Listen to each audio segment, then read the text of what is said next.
to mention the overall organization, which is CSH, Corporation for Supportive Housing, and it is the specific Speak Up program, which is an advocacy program.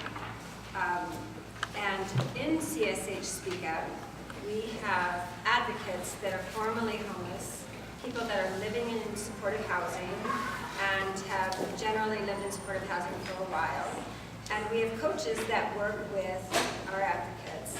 And more often than not, they're actors with experience on telling stories and developing stories.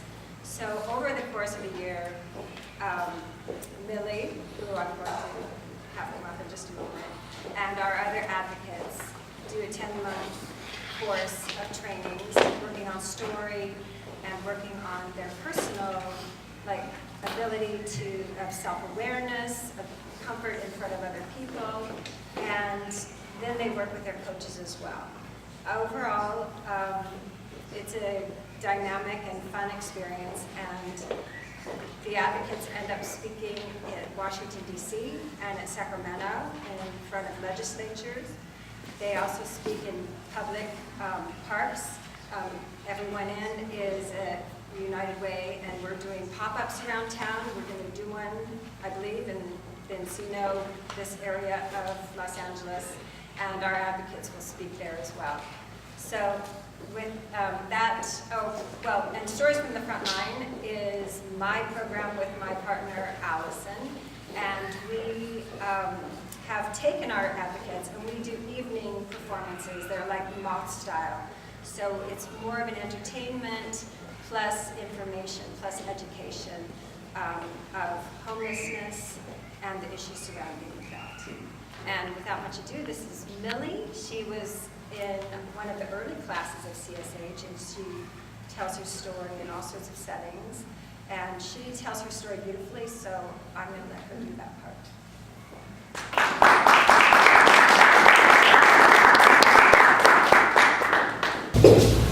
So good afternoon, everyone.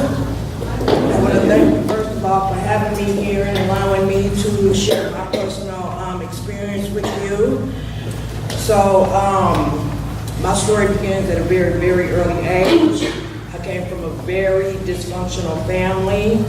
I was born to teenage parents. My darkness began at the age of 8 years old when I was sexually molested by my grandmother from the age of 8 to 11. I tried to tell my dad, what was going on, but for some reason it was just swept up under the rug. That led me down a very dark path. I had no idea how it was going to turn out. I was just a very withdrawn and depressed child, adolescent, young adulthood, and as an adult. I was never able to get any type of help as far as counseling or just in general to talk about what I was going through. So I had to carry this around with me for over 2 decades. This led me to be in 3 abusive marriages, physical as well as verbal, drug addiction, because I had to be high. I needed something to face this reality of what I was going through because it just seemed so unreal. It made me very, very depressed. I could not function. I was a very broken woman. And when I say broken, I mean broken. I tried to be normal. I did have jobs and stuff like that, but it never worked out for me because I just was not seeking the help that I needed to help me deal with these issues, to help me understand why I was going through this and why I felt like I had to be affected by this.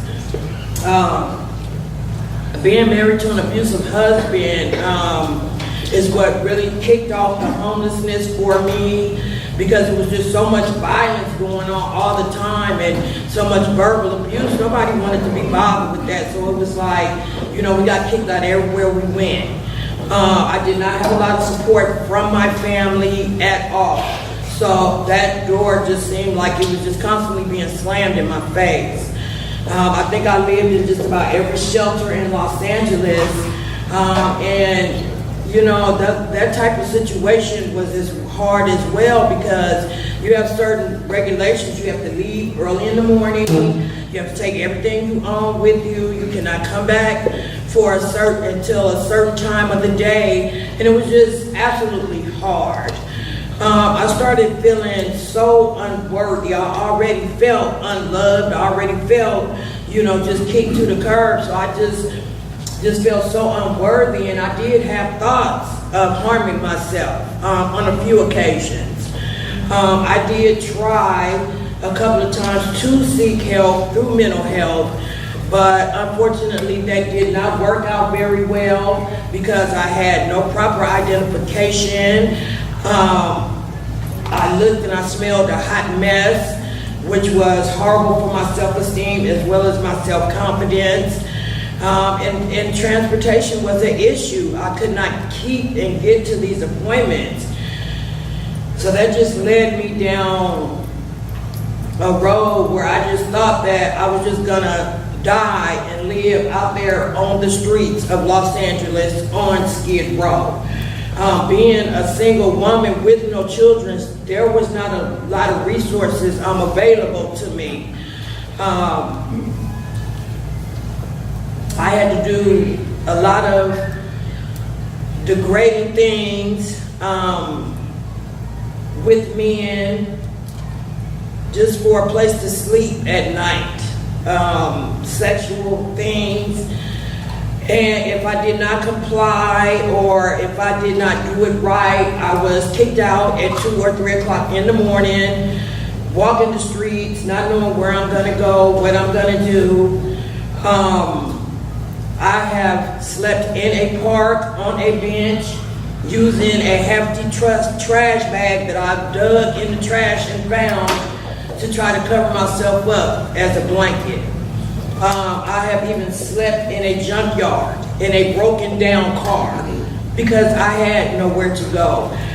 And so my self-worth, the way that I felt about myself was I just didn't feel like I needed to be here anymore. What was the use? You know, why? If I'm having to deal with all of this, why am I here? Just, you know, I just want to take myself out of my misery, you know. And after going through this for 5 years of being homeless on the streets and on Skid Row, you know, I decided that I would definitely try one more time to try to bring the situation, you know, to a close. I walked into West Coast Mental Health Facility located on Crenshaw and Stopper. I spoke with a lady by the name of Yolanda Whittington, and to this day, I just admire her so very much because after sitting down in her office and crying uncontrollably for over an hour, you know, I was able to hear some of the things that she was saying to me. And first of all, you know, she gave me a big hug and she told me that everything was going to be all right. But I had heard all of that before. So, you know, my trust level was very low because, you know, I had put my trust in people before to only just be disappointed and feel like I was just hung out to dry, you know. So after her speaking with me and listening to me, you know, she helped me by understand why my life had been so dysfunctional. And it wasn't because of anything that I had done. It was at no fault to mine. That was just a dysfunctional error. And I began to understand that the people that are in my life and these people that had hurt me were also dysfunctional. So that began to allow me to start being able to deal with these issues and how can, you know, somebody that I loved and trusted so much that I felt was there to protect me could harm me in such a horrible manner. So, after therapy and counseling and groups, my mind began to clear and the fog was lifting, and I was able to start dealing with these issues. And I was just so very grateful for one. I felt like this time, okay, it's gonna get better. And from there, I started groups, I started medication, I started therapy and stuff like that, and I was able to start receiving different resources as far as being put on the list for housing. It did not happen overnight, and I still had to do certain things to meet these qualifications. But I can tell you today that I am so very humble that I am no longer on the street. I am housed in supportive housing. And I just never thought that I would see that. I just did not see a light at the end of that tunnel.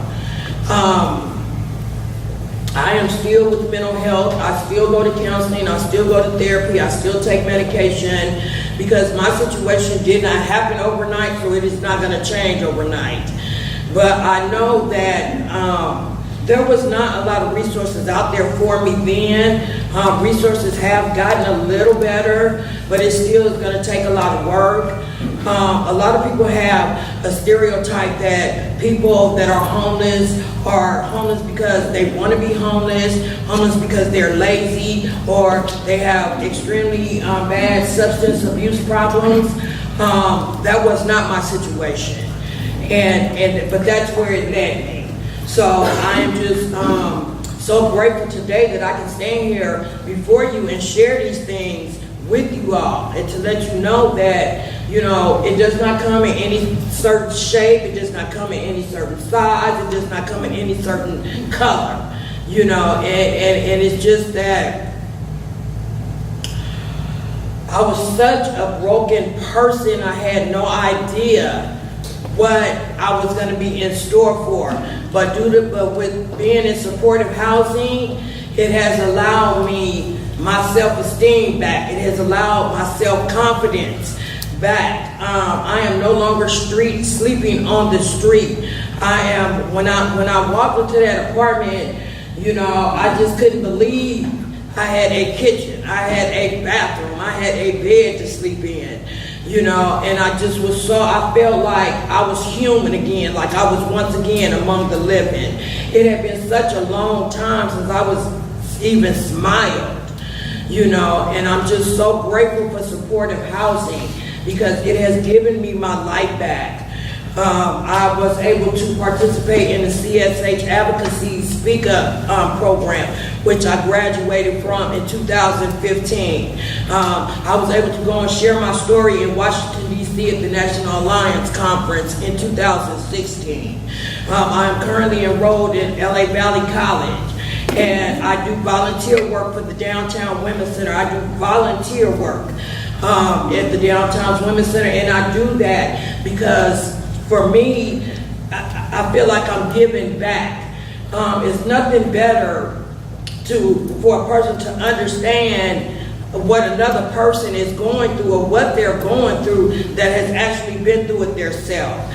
And I like to relate to women because I have been there, and I just feel like, it's given me the opportunity to give someone else hope, to know that, it can get better. Now, you do have to do a little footwork, but it can get better. And I'm just so thankful that you guys allow me to come and share my story with you all, and to know that I'm making a difference. I'm breaking that cycle of that dysfunctional family, and I'm breaking that cycle by speaking up, by talking about these things, and no longer being a victim toward these things. I'm no longer in a toxic relationship. I can understand the difference now between a toxic relationship and a functional relationship. So mental health has helped me with all these different avenues, and so like I said, I just I'm so grateful that I'm just able to stand here and share my experience with you guys, to let you know that the community needs to hear these things, because there's so many, reasons why people are homeless, and you just never know what a person's situation is and how they became to be in that situation. So by me telling my story, I think that I'm giving back to my community. Thank you all.